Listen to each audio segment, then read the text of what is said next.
Nakatalaw gamay nga pagsaka sa ihap sa mga turista sa dakbayan sa Davao kaniadtong bulan sa Pebrero 2026 itandi sa bulan sa Enero.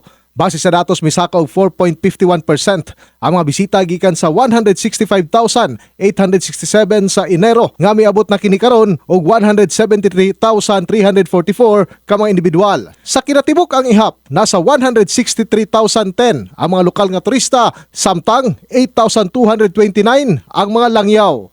Sumala pa ni Konsehal Mirna Dalodo Ortiz sa 3rd District ng Dakbayan ang maong paglambo tungod sa mga dagkong aktibidad sa syudad nga mas gipakusog pa ang promosyon sa turismo ug ang hugot nga pagtinabangay sa kagamhanang lokal ug mga private stakeholders. It's a really positive development for Davao City. So even sa atong February, i-compare pod nato of last year, 18% din ang increase natin.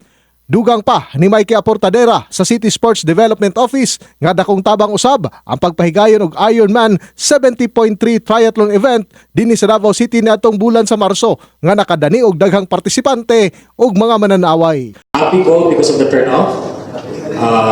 The weather was cooperative sa atin. The condition of the water during the swim was cooperative. Wala na noon kaning major accidents na hitabo. Luyo sa hagit nga ginatubang tungod sa pagsaka sa presyo sa produktong petrolyo gilauman nga magpabiling ligon nga atraksyon ang syudad alang sa mga lokal ug langyaw nga bisita sa moabot nga mga bulan. In the heart of changing lives, ako si Brigada Julius Pacot, alang sa 93.1 Brigada News FM Davao, The Music and News Authority.